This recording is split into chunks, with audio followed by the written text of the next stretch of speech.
The workshop myself, the same way I built everything else on this property. Poured the concrete floor in the fall of 1987, framed the walls over a long weekend, ran the electrical myself because I had my license and I knew what I was doing. My wife thought I was crazy for spending 3 weeks on an outbuilding when the main house still needed gutters. But I told her what I always told her. If you build something right the first time, you won't spend the rest of your life fixing it. That workshop became the best room on the property. Better than the kitchen, better than the living room with the big stone fireplace she loved. I had my tools hung in order by size. I had a workbench I'd built from reclaimed oak, 12 feet long, solid as a ship. I had a stool in the corner where my wife used to sit and drink her coffee and watch me work on Saturday mornings, and she never said much, just sat there, and that was enough. That was more than enough. Her name was Margaret. She passed 4 years ago this coming October. Pancreatic cancer. 11 weeks from diagnosis to the end. I was 63 years old, and I did not know what to do with a house that size and that quiet, so I went back to the workshop and I kept building things. Birdhouses at first, then furniture for people in town who asked, then nothing in particular, just working the wood because the wood didn't ask anything of me except attention. And attention I had plenty of. My nephew's name is Brandon. He is my older brother's son, and my brother passed 8 years ago from a heart attack, so Brandon had been coming around since then with what I can only describe as a slow, patient kind of interest in my welfare. He called every few weeks. He visited on holidays. He helped me move a refrigerator one spring and didn't make a big show of it, just showed up and helped and left. I appreciated that. I told people he was a good kid.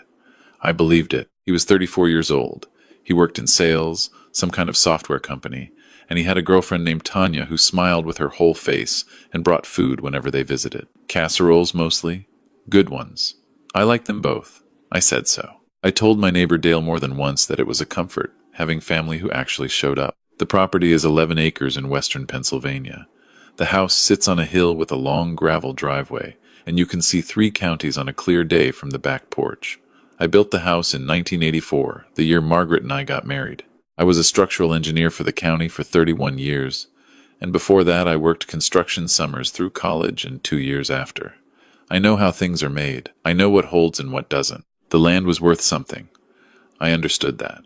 Land out here has been going up steadily, and the house is solid, and the workshop and the barn and the 2 smaller outbuildings are all in good shape because I maintained them. I didn't think much about what it was worth in dollar terms, because it wasn't going anywhere. I planned to be carried out of that house. I'd told my attorney that a man named Gerald, who I'd worked with for 20 years, and he'd written it into the language of my will accordingly. What I did not anticipate was Brandon. It started small, the way these things do.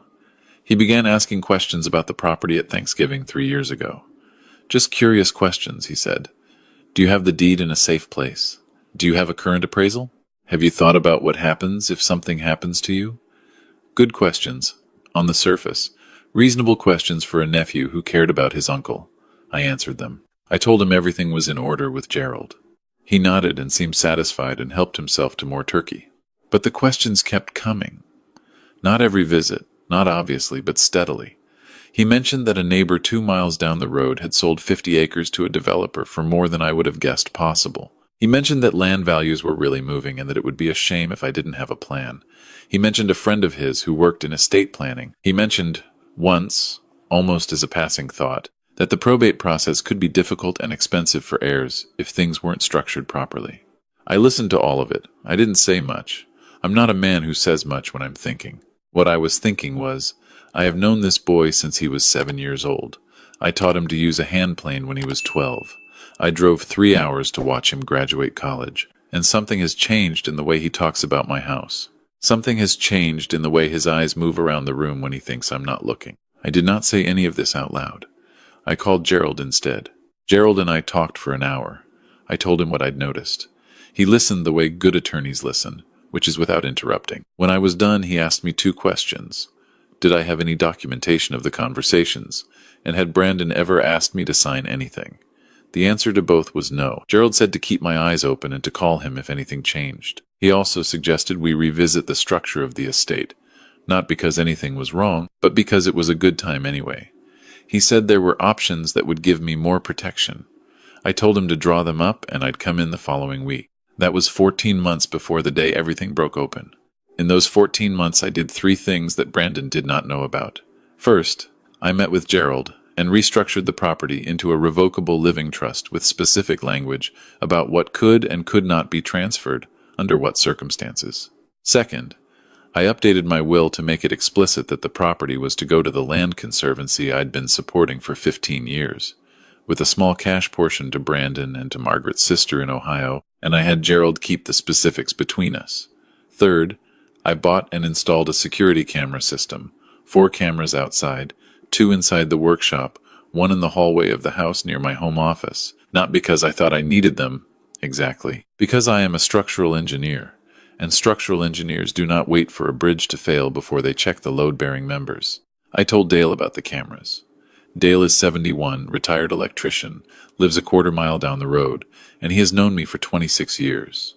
I gave him the login for the camera app on his phone, and I told him that if he ever saw something that looked wrong, or if I called him and said a specific word, the word was Tuesday, which had no significance whatsoever, he should call the county sheriff and give them the camera login and tell them to send someone to my property. He looked at me over his fence and said, "You think Brandon's going to pull something?" I said I didn't know. I said I hoped I was wrong. He said he hoped so too. He took down the login. Tanya came by herself one afternoon in March, which she had never done before. She was friendly, the way she always was, and she brought a lemon pound cake.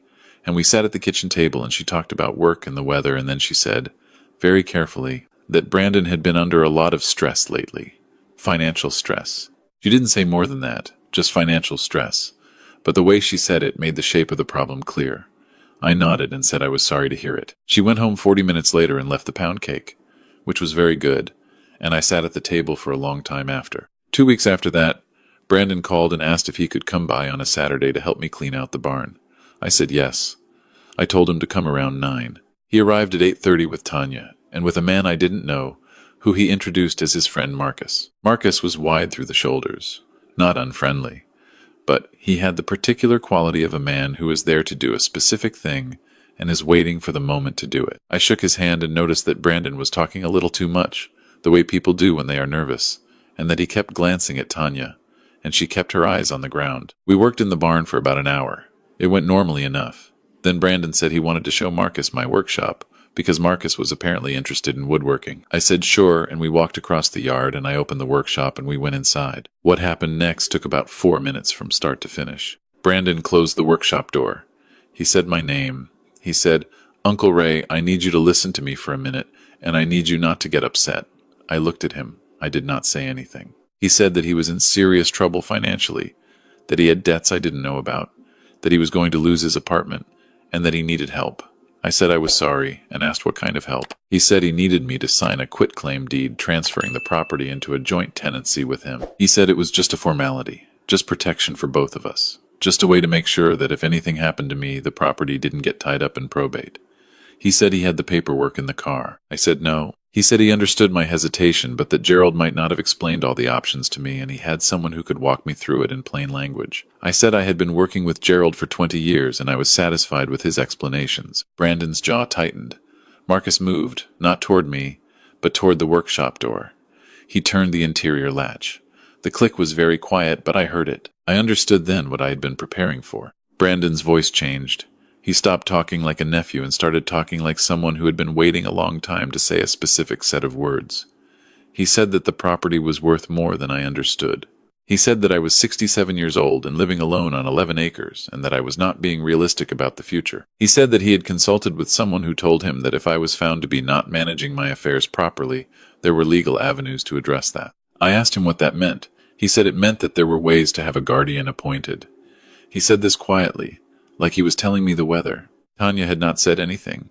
She was standing near the workbench with her arms crossed and her eyes still on the floor. I said, "Brandon, I am not going to sign anything."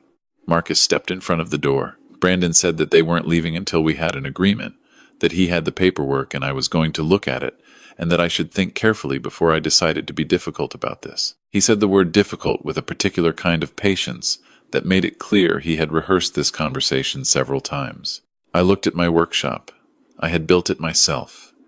I knew every inch of it. I knew the workbench I'd made from reclaimed oak. I knew the third drawer on the left side, the one that stuck slightly in humidity and that I had to lift and pull at a specific angle to open. I knew what was in it. I said, All right, let me sit down. This is a lot to hear. Brandon visibly relaxed. People always relax when they think they've won. That is a thing I have noticed over 67 years. I walked to the workbench slowly, the way a man my age walks when he is processing difficult information. I sat down on my stool. I put my hand on the third drawer.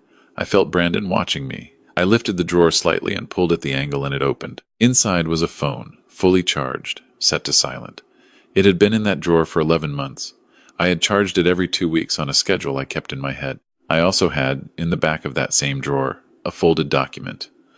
It was a letter from Gerald summarizing the trust structure, with a cover page that listed the trust account number and the name of the conservancy. I had put it there 6 months ago during one of my bi-weekly charging sessions, because I am a man who thinks about load-bearing members. I did not move quickly. I opened the phone under the lip of the workbench and I dialed Dale's number, and when he answered after 2 rings, I said, "Dale, Tuesday." Then I set the phone face down on the workbench. Brandon said, "Who was that?" I said, "Nobody. An old friend." He said, "What did you say to them?" I said I'd call them back. He watched me for a moment. Then he set the folder of documents on the workbench in front of me and opened it. He began explaining the quitclaim deed. He spoke for about 6 minutes. I listened and I looked at the papers, and I did not sign anything. At 17 minutes after he'd made his call, I heard tires on the gravel driveway. Brandon heard them too. He went to the workshop window. I watched his face change. 2 sheriff's department vehicles had come up the drive, and behind them was Dale's truck. Brandon turned to me. He said, "What did you do?" I said, "I made a phone call." He said, "You don't understand what you just did. You're going to regret this." I said, "Brandon, I want you to look around this room. I want you to look at the cameras in the upper corners, there and there. And I want you to understand that everything that happened in this room in the last 25 minutes has been recorded with audio. And then I want you to think about what an attorney would call what just happened here." He looked at the cameras. His face did a complicated series of things. Marcus unlocked the workshop door and opened it before the deputies had to knock. I will tell you what came out of the 14 months of camera footage, because I think it matters. There were 3 other visits in which Brandon made statements that the district attorney's office later described as relevant. There was a phone call, captured on the interior hallway camera during one of his visits when he stepped away to take a call, in which he could be heard discussing the property's estimated value with a third party and asking about timelines. There was a text conversation that the investigation turned up between Brandon and Marcus, in which they discussed, in fairly specific terms, the plan for the Saturday in March, including how to handle it if I didn't cooperate. Brandon was charged with criminal coercion, attempted fraud, and false imprisonment. Marcus was charged with false imprisonment and conspiracy. The false imprisonment charge applied because turning a latch and physically blocking a door while delivering threats is, under Pennsylvania law, false imprisonment regardless of whether you use physical force. I did not know that until Gerald explained it to me, but I was glad to learn it. Tanya was not charged. I do not know what she knew beforehand or how much she understood about what was planned. She called me once, 3 weeks after the arrest, and she said she was sorry. She sounded like she meant it. I said thank you for calling, and I wished her well, and I meant that too. The legal process took the better part of a year. I drove to the courthouse 4 times. Gerald managed most of it. Brandon eventually pleaded to a reduced charge of coercion and received 2 years of supervised probation and a fine, and was ordered to have no contact with me. Marcus pleaded to a lesser charge as well. No one went to prison, which my neighbor Dale found unsatisfying. I was less focused on that. What I wanted was a legal record that said, "This happened, it was wrong, here are the consequences." That record exists. The property is still mine. It will go, when the time comes, to the Land Conservancy. The same one Margaret and I used to donate to every year at Christmas. The one that protects riparian buffers and old-growth woodlots and the kind of land that doesn't come back once it's gone. I updated the trust documents after everything was resolved, just to make sure the language was airtight. Gerald said it was the clearest instrument he'd drawn up in 30 years. People ask me why I didn't confront Brandon earlier. Why I didn't say, when the question started, that I saw what he was doing and he needed to stop. And I understand the question. But here is what I know about structural failure. It rarely happens because of one bad event. It happens because a flaw develops slowly, and the flaw is ignored or undetected, and the load keeps being applied, and by the time anyone acts, the damage is already extensive. The right response to a developing flaw is not to tap on it and warn it, The right response is to quietly reinforce the structure and document the flaw and be ready for the moment it manifests. I reinforced. I documented. I was ready. There is something I think about, though. Not about Brandon exactly. About my brother. My brother was a good man. A straightforward man. A man who worked hard and kept his word and was proud of his son. He died believing Brandon was going to be all right. I don't know what happened between then and the March morning in my workshop. Debt, maybe. Pressure. Tanya mentioned financial stress. People do things under pressure that they would not otherwise do. That doesn't make the things acceptable. But I am 67 years old and I have seen enough of life to know that understanding how something happened is not the same as excusing it. I still go to the workshop on Saturday mornings.